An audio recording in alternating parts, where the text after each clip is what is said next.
खोकीको घरेलु उपचार।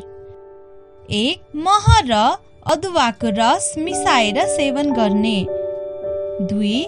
मनतातो पानीमा नुन हालेर कुल्ला गर्ने। 3. तातो पानीको बाफ लिने।